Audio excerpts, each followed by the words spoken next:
पूजनीय माता और बंधुओं, अब एक भजन होगा और भजन के साथ साथ सभी भाई बहन अपने अपने इष्ट को याद करेंगे, ध्यान करेंगे उनका। हमारा रास्ता ध्यान योग, ध्यान योग का है और ध्यान को कैसे अपनी ज़िंदगी में जोड़ते हैं ये जानना बहुत ज़रूरी है। कैसे जुड़ेंगे, कैसे बढ़ेंगे इस रास्ते के अंदर, कैसे अपने जीवन को सफल बनाएंगे, बहुत ज़रूरी है जानना।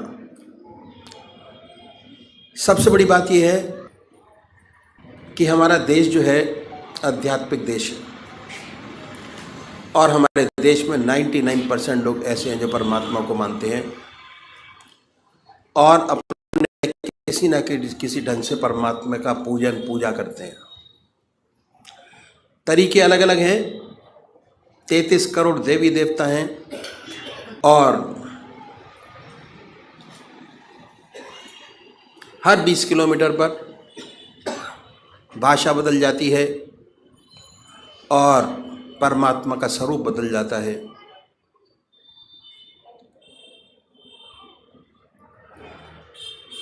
तो हम सब लोग जानते हैं कि परमात्मा ने हमें विवेक बुद्धि दी है, कर्म करने का अधिकार दिया है। बाकी 84 लाख योनियाँ भोग योनियाँ हैं। कितना सुंदर परमात्मा ने ये योनि हमको दी। परमात्मा की साया जब से पैदा हुए तब से हमारे साथ है और जब हम इस जहान को छोड़ के जाएंगे तब भी हमारे साथ है। समझने की ज़रूरत है कि कैसे परमात्मा की कृपा जन्म से अंत तक हमारे साथ है। ये मनुष्य जीवन के अंदर ही समझा जा सकता है और कोई योनि ऐसी नहीं है जो समझा सकती हो। परमात्मा ने बड़ी असीम दया कृपा कर हमको मनुष्य योनि प्रदान की। सबसे बड़ी देन।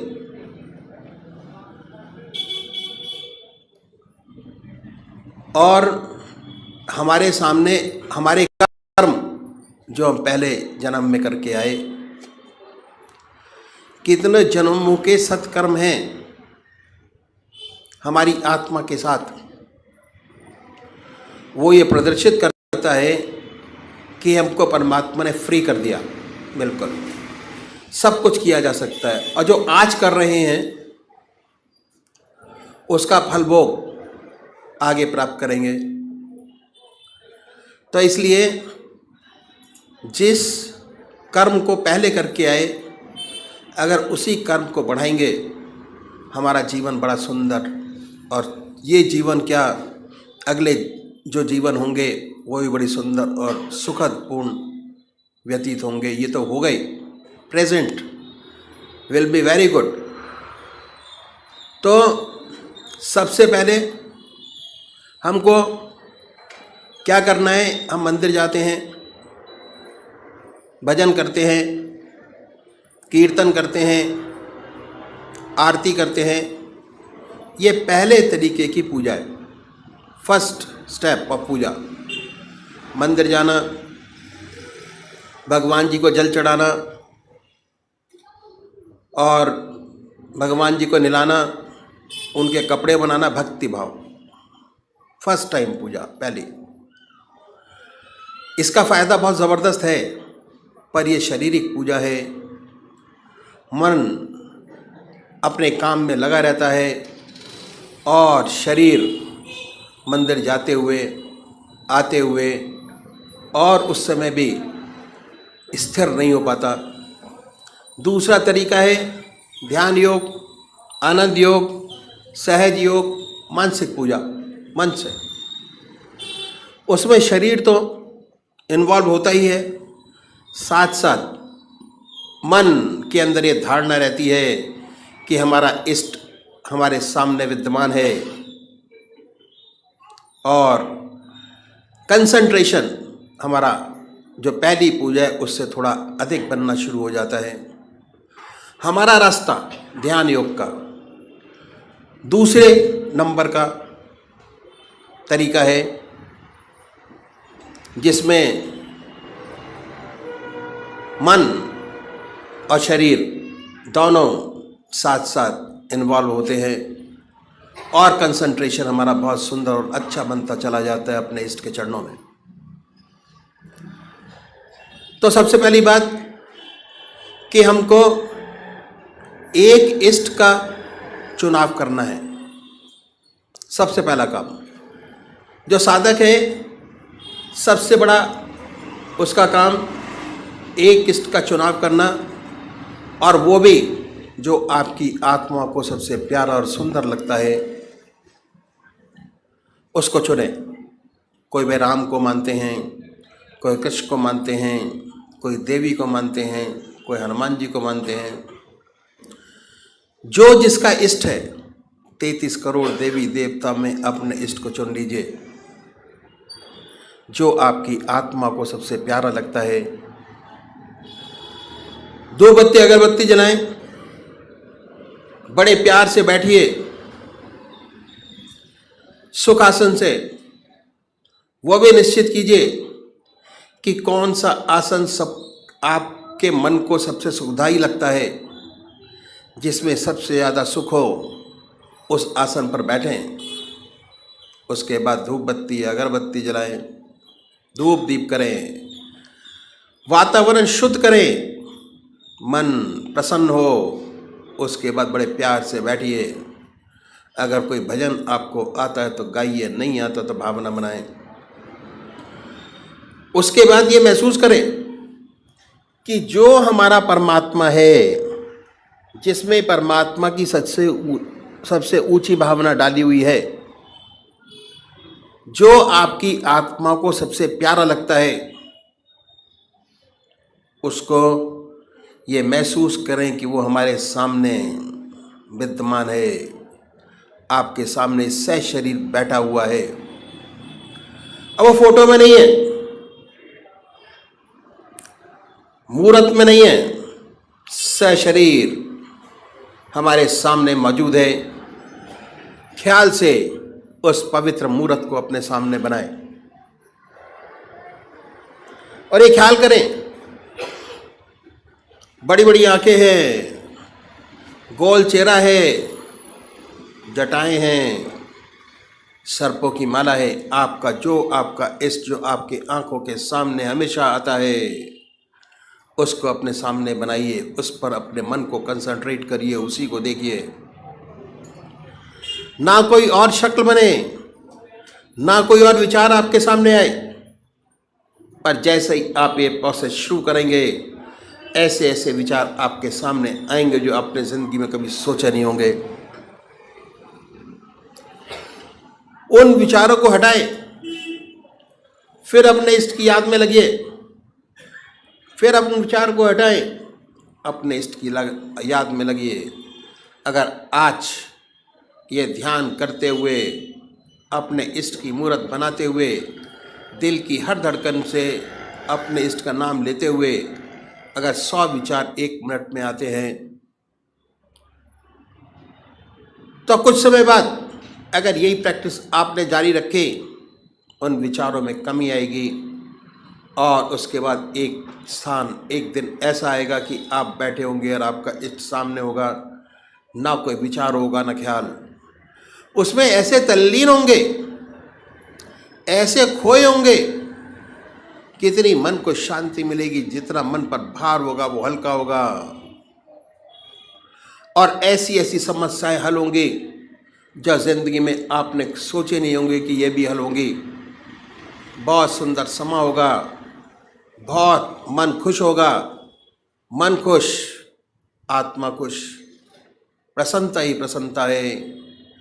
समाज खुश, दूसरे वो भाई हैं जो निराकार भगवान के उपासक हैं, ओम, अल्लाह, वाहिगुरु, वो नाम को चुने, बड़े प्यार से बैठिए और ये सुखासन से और ये ध्यान कीजिए कि हमारे मन से ओम नाम निकल रहा है, या जो नाम आपने चुना है वो निकलता है और वाइब्रेट करता है पूरे शरीर के अंदर। उसके वाइब्रेशंस को महसूस करें, उसकी प्रेजेंस को महसूस करें और उसके आनंद से आनंदित होइए। ये पूरा रास्ता ध्यान योग का आनंद ही आनंद का है। बस थोड़ा समझने की ज़रूरत है। जैसे जैसे चीज़ें आपको समझ आती चली जाएंगी, वैसे आपका मन, हमारे शरीर के अंदर आनंद, चैतन्यता, खुशी हमारे मन के अंदर ही, हमारी आत्मा में है। जैसे जैसे उसकी पहचान होती चली जाएगी, उसके नज़दीक होते चले जाएंगे, आप आनंदित रहेंगे और सुंदर काम होगा, समाज की बेहतरी होगी और बड़ी सुंदर अवस्था आपकी होगी। तो अभी एक भजन होगा और भजन के साथ साथ सभी भाई बहन अपने अपने इष्ट का ध्यान करेंगे।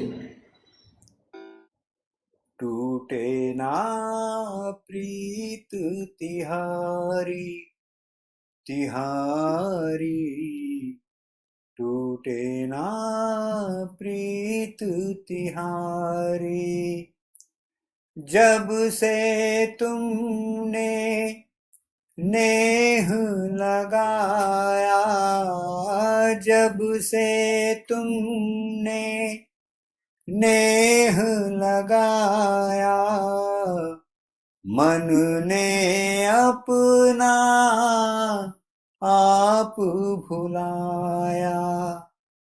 तन में मन में इन सांसों में, तन में मन में इन सांसों में, तू ही कृष्ण मुरारी मुरारी, टूटे ना प्रीत तिहारी।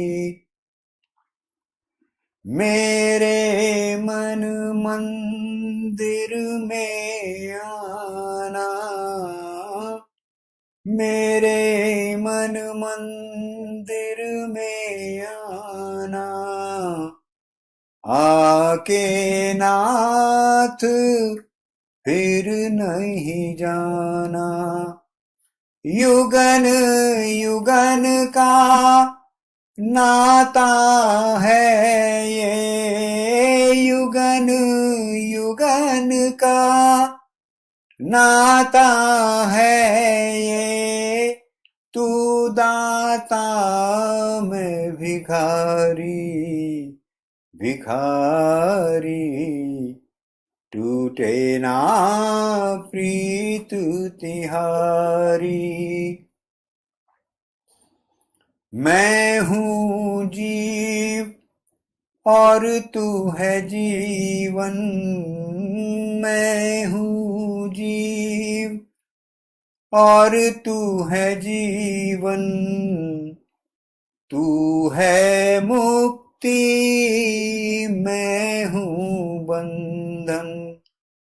अपनी शरण में लेके मुझको, अपनी शरण में लेके मुझको,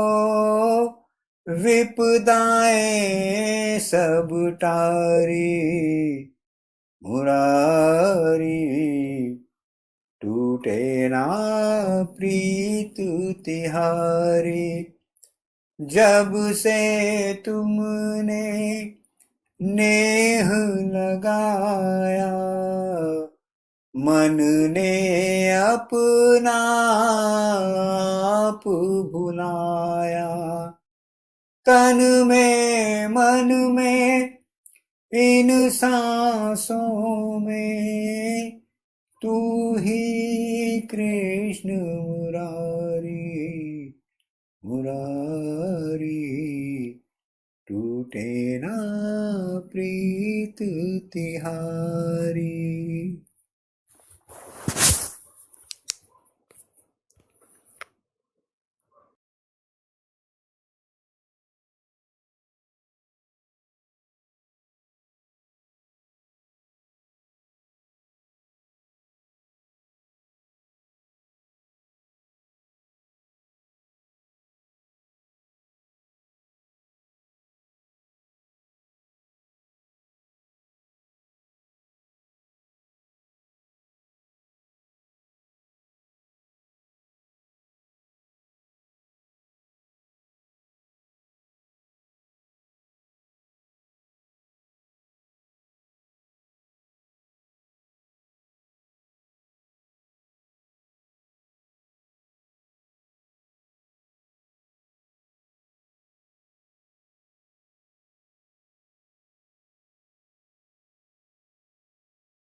ही जोग जोगी जेहि लागी, कोह मोह ममता मद त्यागी, व्यापक ब्रह्म अलख अविनाशी, चिदानंद निर्गुण गुण राशि। प्रातः काल का सुहावना समय है। ये दास पूजनीय पापा जी के साथ घूमने के लिए निकला। हम लोग विक्टोरिया टावर पहुंचे तो घड़ी ने 5:30 बजाए।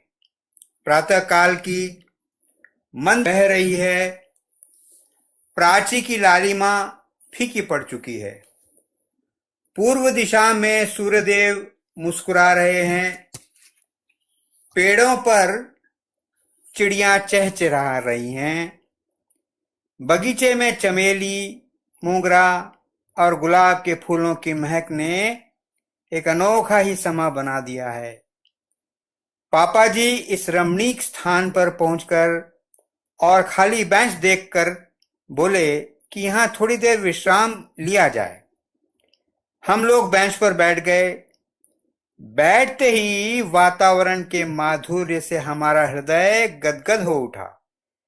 चिड़ियों की चहचहाट ने हृदय की हूक को कई गुना बढ़ा दिया।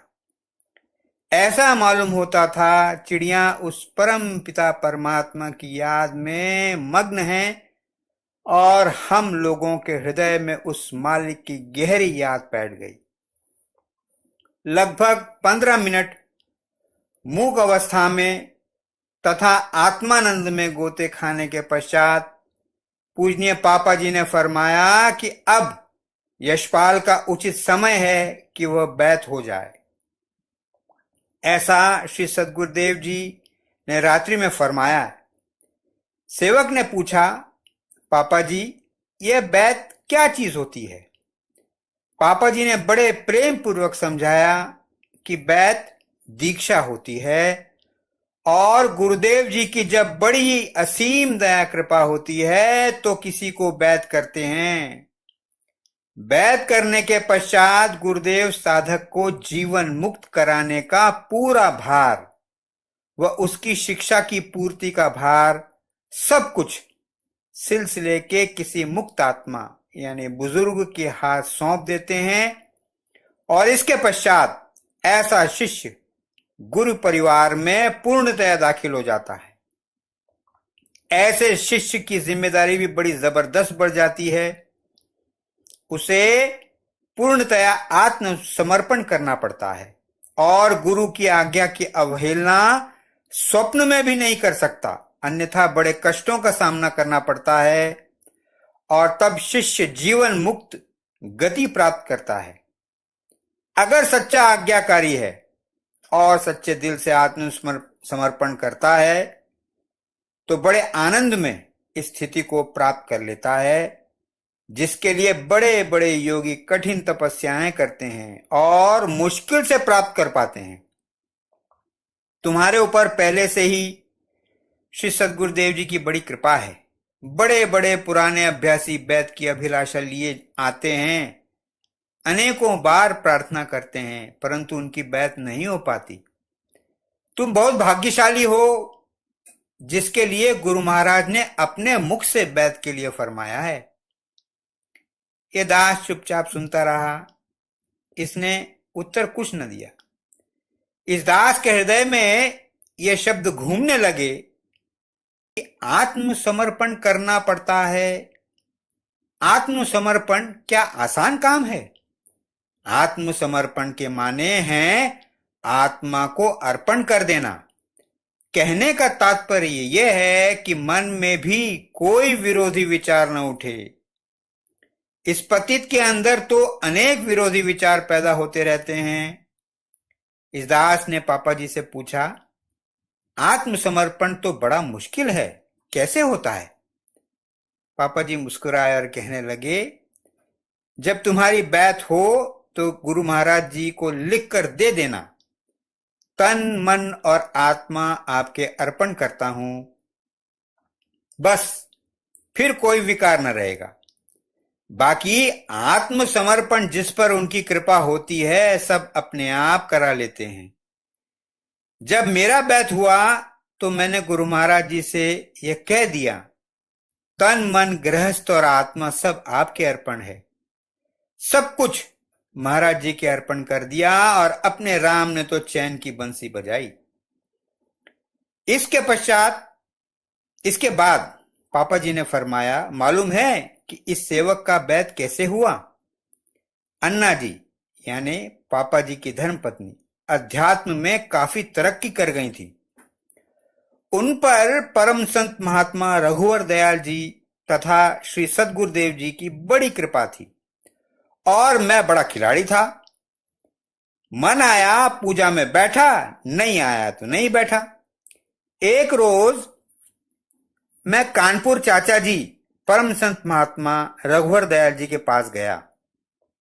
उन्होंने कहा, अरे पंडित, तुम्हारी वजह से तुम्हारी धर्मपत्नी की तरक्की रुकी पड़ी है। अब वह समय आ गया है कि तुम कुछ करो। पापा जी ने उत्तर दिया, सुनो चच्चा, पापा को करना धरना कुछ नहीं, करना धरना आपको है या बड़े भैया को। जो मर्जी हो आप करो या करवा लो। अन्ना जी की तरक्की रुकी पड़ी है सो इसका दोष मेरे ऊपर कुछ नहीं। जो कुछ करवाना हो आप करवा लो। चच्चा जी ने मुस्कुराकर उत्तर दिया, पंडित तुम बड़े टेढ़े हो, बहुत टेढ़े हो, अपने आप कुछ भी नहीं करना चाहते। लाओ तुम्हें एक तरकीब बताता हूं, तुम्हारा दोनों का कल्याण हो जाएगा। बड़े यानी परम संत ब्रजमोहन लाल जी को पकड़ लो और उनसे तुम बैत ले लो, सब ठीक हो जाएगा। पापा जी बोले कि बहुत अच्छा महाराज, और अगले दिन अन्न पानी सब छोड़ दिया। प्रातःकाल चाय आई। चच्चा जी महाराज ने कहा, चाय पियो पापा। पापा जी ने उत्तर दिया, आज तो मैंने व्रत रखा है, जब बड़े भैया बैत कर लेंगे तब खाऊंगा। चाचा जी महाराज ने कहा कि पूछ तो लेते, व्रत बाद में रखते। पापा जी ने उत्तर दिया कि आपकी आज्ञा हो चुकी है, अब आप जाने और बड़े भैया जाने। चाचा जी महाराज बोले, अरे भाई, बड़े से कह तो दो कि तुमने व्रत रखा हुआ है। पापा जी ने उत्तर दिया कि वह आप जाने, चाहे आप बैत करो या बड़े बैत करें, पापा को बैत होना है, जिससे अन्ना जी का रास्ता खुल जाए। चच्चा जी महाराज चुप हो गए। पापा जी ने दिन भर निर्जल व्रत रखा। सायंकाल को जब बड़े भैया यानी श्री सद्गुरुदेव दफ्तर से वापस आए और भोजन वगैरह कर चुके, तब चच्चा जी महाराज ने उनसे फरमाया, बड़े, यह पापा सुबह से निर्जल व्रत रखे हैं। बड़े भैया जी ने कहा, पापा जी को क्या हो गया जो भोजन नहीं किया?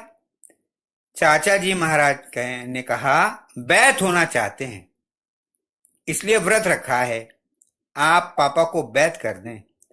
बड़े भैया जी बोले, आपके सामने भला मैं कैसे बैत करूं?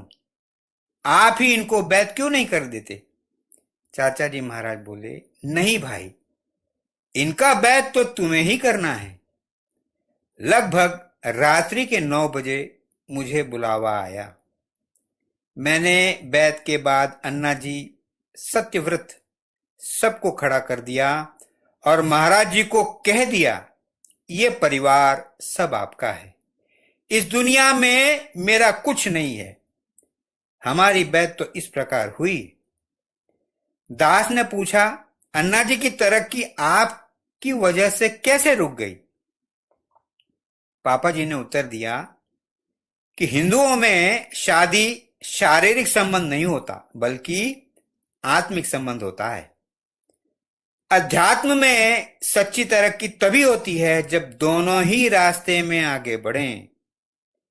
दास ने पूछा कि बैत के बाद अन्ना जी की तरक्की खुल गई? पापा जी ने उत्तर दिया, अरे भैया, अन्ना जी ने बड़ी तरक्की की। उनको सद्गुरु जी महाराज ने सत्संग कराने की आज्ञा दी और वह लखनऊ में त्रिपाठी जी के रहते हुए अलग सत्संग कराया करती थी। इसके बाद आपने फरमाया कि वह बड़ी भक्त थीं और सद्गुरुदेव पर उनकी बड़ी श्रद्धा थी। वह तो सद्गुरुदेव जी महाराज से कहा करती थीं कि जब मेरा शरीर छूटे तो मेरे शरीर का अंतिम संस्कार आप करें। गुरु महाराज जी कहते कि अन्ना जी, ये कैसे हो सकता है, वो तो पापा जी करेंगे, यह तो हिंदू धर्म के अनुसार नामुमकिन है। पर अन्ना जी की जिद थी। वो हमेशा यही कहती थी, मेरा संस्कार आपको करना पड़ेगा। गुरु महाराज जी हार कर चुप हो जाते। क्या कहते? अन्ना जी 24 घंटे बराबर भगवान की याद में डूबी रहती थी और उनका चेहरा हमेशा तमतमाता रहता था। जब वह बहुत सख्त बीमार हुई तो अक्सर उन्हें अकेला छोड़कर मुझे अस्पताल जाना पड़ता था। एक रोज ऐसा ही हुआ। जब वापस आया तब उन्हें लगभग भस्म हुआ ही पाया। बड़ा दुख हुआ कि यह क्या हुआ कि ऐसी भक्त और क्या मौत पाई, कैसे जल गई। कमरे का और सारा सामान ठीक ठाक था। अन्ना जी अपनी खाट में भस्म थी। बड़ा हैरान था।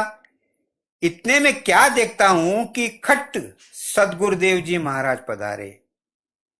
बोले, पापा क्यों परेशान हो, इन्होंने बहुत ऊंची गति पाई है। इनकी अभिलाषा थी कि इनका संस्कार मैं करूं, वो कैसे हो पाता। आप चिंता मत करें। इनके प्राण निकल जाने के पश्चात इनके लिहाफ गद्दों में आग लगी, ये जलकर नहीं मरी। उसके बाद इनका शरीर भस्म हो गया। अब उठो और इनके सारे संस्कार करो। सब संस्कार करने के पश्चात जब हम सब लौटे, एकांत में उसी कमरे में इस सेवक ने 2 आसन बिछाए, एक अपने लिए, एक अन्ना जी के लिए।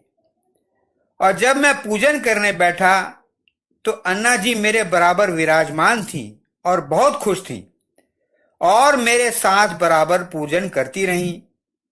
मुझे पूर्ण विश्वास हो गया कि उनके प्राण निकलने के बाद उनके कपड़ों में अग्नि का प्रवेश हुआ। उसके बाद जब कभी भी मैं 2 आसन बिछाकर बैठता तो अन्ना जी हमेशा मेरे साथ पूजन में शामिल होती थी। भैया, अपने सद्गुरु सर्व प्रकार समर्थ हैं, उनके लिए कुछ भी नामुमकिन नहीं। पापा जी ने अपनी यह कथा बड़े प्रेम भरे हृदय से सुनाई और बीच बीच में उनकी आंखों से प्रेममय जल टपक जाता था। पापा जी ने फरमाया, आज तो दिन भर व्रत रखो और मैं गुरुदेव जी से प्रार्थना करूंगा कि वो आपको बैत कर देंगे।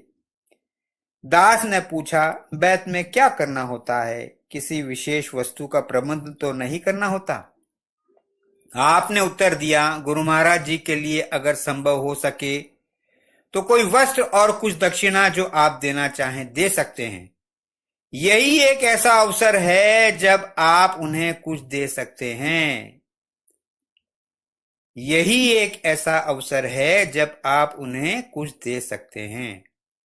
और भैया, हम लोगों का भी कुछ ख्याल रखना, कुछ मीठा मुंह हमारा भी हो जाए, कुछ प्रसाद रख देना। और भैया, गुरु महाराज जी के लिए कुछ पुष्प और पुष्प माला का इंतजाम भी जरूर कर लेना। गुरु महाराज जी को गुलाब के फूल पसंद हैं। अगर संभव हो सके तो 2-4 गुलाब के पुष्प मंगा लेना, क्योंकि धूप चढ़ चुकी थी और समय अधिक हो गया था। हम लोग घर वापस लौट आए। परमात्मा तू ही है, तेरी इच्छा पूर्ण हो।